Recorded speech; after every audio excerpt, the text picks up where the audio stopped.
Satu lagi perhatian untuk seorang khotib saat dia berkhutbah harus diperhatikan, terutama bagi mereka khotib-khotib yang memang full membaca teks, membaca tulisan, melihat teks. Ini yang perlu dipahami. Kenapa? Karena mereka khotib-khotib yang full membaca teks, membaca tulisan ini dikhawatirkan mereka tidak memahami rukun, sehingga apa yang mereka sampaikan ya sesuai yang ada di buku itu, sesuai yang ada dalam teks yang dibawa.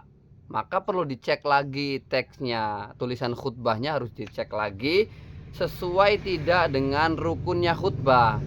Saya jelaskan untuk rukunnya khutbah mazhab Syafi'i ya tentunya ya, karena di kita dominasinya adalah Syafi'i, maka saya menjelaskan sesuai dengan mazhab Syafi'i.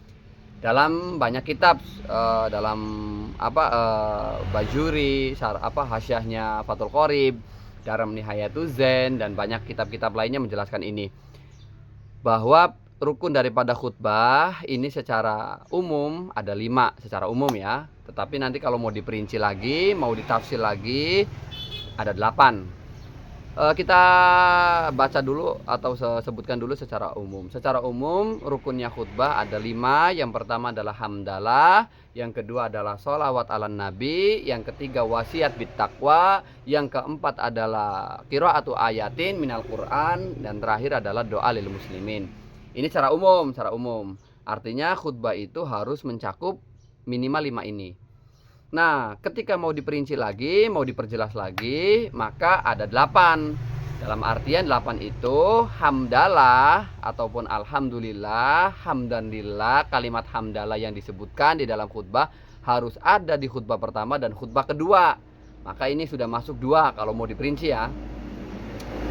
Kemudian sholawat ala nabi.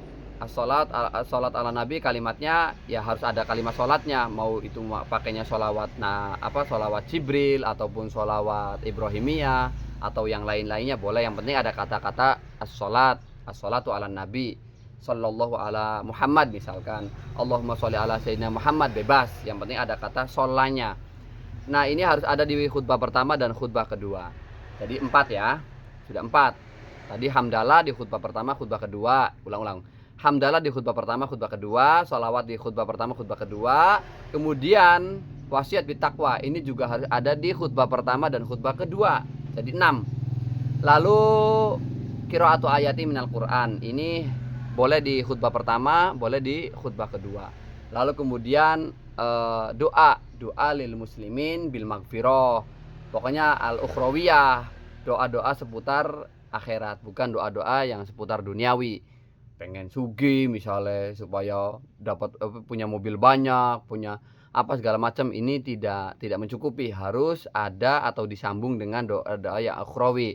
Semoga dosa-dosanya kita diampuni oleh Allah Subhanahu wa taala, semoga kita dijauhkan dari perilaku-perilaku buruk, semoga kita dijauhkan dari sifat takabur, sifat ujub, sifat riya, itu pokoknya yang mengarah pada ukhrawi. Itu. Jadi secara umum secara terperinci ada 8. Hamdalah di khutbah pertama kedua, kemudian sholawat di khutbah pertama dan kedua, kemudian wasiat bittaqwa, wasiat takwa itu usikum wa nafsi atau usikum wa iyaya dan seterusnya. Khutbah pertama, khutbah kedua, yang 7 ini adalah qiraatu ayatin, dan terakhir adalah doa lil muslimin. Kalimat hamdalah sendiri ini muayyanah ya, kalimatnya muayyanah, lafdunya muayyan, artinya tidak bisa diganti dengan kalimat lain. Walaupun misalkan ada satu makna yang ada kalimat yang memang maknanya sama.